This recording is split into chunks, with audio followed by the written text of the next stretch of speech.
ఛత్తీస్గఢ్ లో మరో భారీ ఎన్కౌంటర్ జరిగింది. ఈ ఎన్కౌంటర్ లో 31 మంది మృతి చెందారు. మృతుల్లో మావోయిస్టు పార్టీ కేంద్ర కమిటీ సభ్యులు ఉన్నట్లు తెలుస్తోంది. ఛత్తీస్గఢ్ చరిత్రలో ఇది రెండో అతిపెద్ద ఎన్కౌంటర్. గతంలో జరిగిన ఎన్కౌంటర్ లో 41 మంది మావోయిస్టులు మృతి చెందారు. 2025 జనవరి నుంచి ఇప్పటి వరకు 80 మంది నక్సల్స్ ఎన్కౌంటర్ లో మరణించారు. మరింత సమాచారం ధనరాజ్ అందిస్తారు. ధనరాజ్, ఈ మధ్యకాలంలో ఛత్తీస్గఢ్ లో ఎన్కౌంటర్లు భారీగా పెరిగాయి. అప్డేట్స్ ఏంటి? స్రవంతి, ఛత్తీస్గఢ్లోని బీజాపూర్ జిల్లాలో ఉన్నటువంటి ఇంద్రావతి అటవీ ప్రాంతంలో జరిగినటువంటి ఎన్కౌంటర్లో ఇప్పటి వరకు 31 మంది నక్సల్స్ హతమైనట్లుగా ఐజీ సుందర్ రాజ్ ప్రకటనలో చెప్పడం జరిగింది. అయితే ఈ ఏడాది చూసినట్టయితే అతిపెద్ద ఎన్కౌంటర్లో ఇప్పటి వరకు చూసినట్టయితే ఈ 31 మంది చనిపోయినట్లుగా అధికారిక రికార్డులు చెప్తున్నాయి. గత ఏడాదిలో చూసినట్టయితే నక్సల్స్ 41 మంది చనిపోవడం ఇది అంటే ఛత్తీస్గఢ్ చరిత్రలోనే ఒక పెద్ద ఎన్కౌంటర్గా ఇటు పోలీసులు అభివర్ణిస్తున్నారు. మరోవైపున చూసినట్టయితే ఈ ఏడాది ఫిబ్రవరికి ఇప్పటి వరకు చూసినట్టయితే 80 మంది నక్సల్స్ హతమయ్యారు. అయితే మావోయిస్టులకు వరుసగా ఎదురు దెబ్బలు తగులుతూనే ఉన్నాయి, గడ్డుకాల పరిస్థితులు ఎదురవుతూనే ఉన్నాయి. ఓ వైపున చూసినట్టయితే కేంద్ర హోమ్ మినిస్టర్ అయినటువంటి అమిత్ షా ఇప్పటికే ఓ ప్రకటన కూడా చేయడం జరిగింది. 2026 మార్చిలోగా ఆపరేషన్ కగార్ తోటి కూడా దేశంలో ఉన్నటువంటి మావోయిస్టులను పూర్తిగా ఏరివేస్తాము.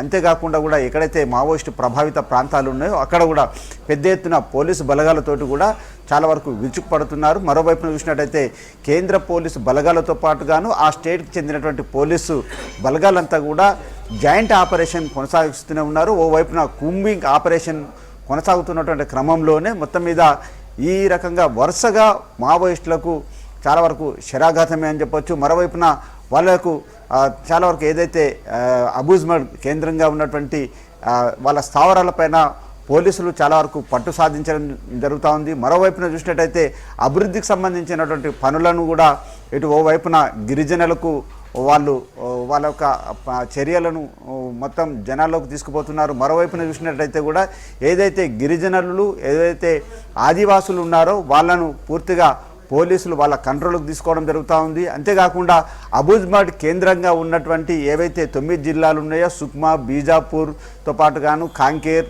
దంతేవాడ వంటి ప్రాంతాలలో పోలీసులు చాలా వరకు ప్రతి 5 కిలోమీటర్ల వరకు కూడా చాలా బేస్ క్యాంప్లను ఏర్పాటు చేస్తూ ఈ ఆపరేషన్ కగార్ అనే ఆపరేషన్ను కొనసాగిస్తున్నారు. మరోవైపున చూసినట్టయితే ఈ కూంబింగ్ ఆపరేషన్ తోటి కూడా చాలా వరకు ఈ అబూజ్మడ్ కేంద్రంగా ఉన్నటువంటి బీజాపూర్, సుక్మా, దంతేవాడ, నారాయణపూర్ వంటి జిల్లాలలో చాలా వరకు తుపాకుల మోతలు మోగుతున్నాయి. మరోవైపున చూసినట్టయితే వరుసగా పిట్టల్లా ఇటు మావోయిస్టులు చనిపోతున్నటువంటి సిచ్యువేషన్ ఉంది. ఇలాంటి క్రమంలోనే ఇక మావోయిస్టులకు గడ్డుకాల పరిస్థితులు ఉన్నాయి. ఎందుకంటే ఓ వైపున ఎండాకాలం సమీపిస్తుంది, మరోవైపున ఆకు రాలే సీజన్ కూడా కావడం, ఏదైతే మావోయిస్టులకు స్థావరాలు ఉన్నటువంటి ప్రాంతాలన్నీ కూడా ఇప్పటికే పోలీసులు జల్లెడ పడుతున్నారు. ఇలాంటి క్రమంలో రాబోయేటువంటి ఇంకా 2-3 నెలలలో చూసినట్టయితే అడవులన్నీ కూడా చాలా వరకు ఎండిపోతుంటాయి. వారికి సంబంధించినటువంటి స్థావరాలు ఇప్పటికే పోలీసు బలగాలంతా కూడా పట్టు సాధించడం జరిగింది. మావోయిస్టులకు ఏదైతే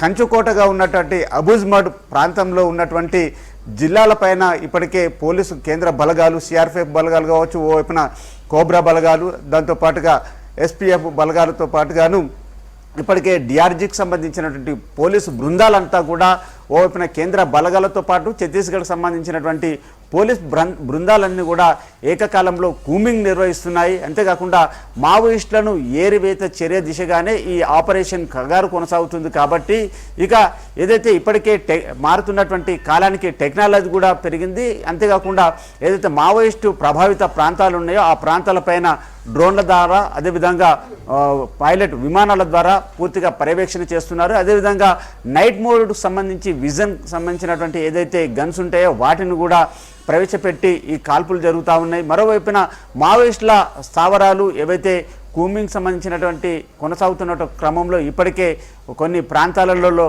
డంపులను స్వాధీనం చేసుకోవడం, మరోవైపున మావోయిస్టుల నుంచి భారీగా ఆయుధ సంపత్తి కోల్పోతుంది. మరోవైపున చూసినట్టయితే ఇప్పటికే 2 ఏళ్ల కాలంలో 800 మంది నక్సల్స్ సరెండర్ అయ్యారు.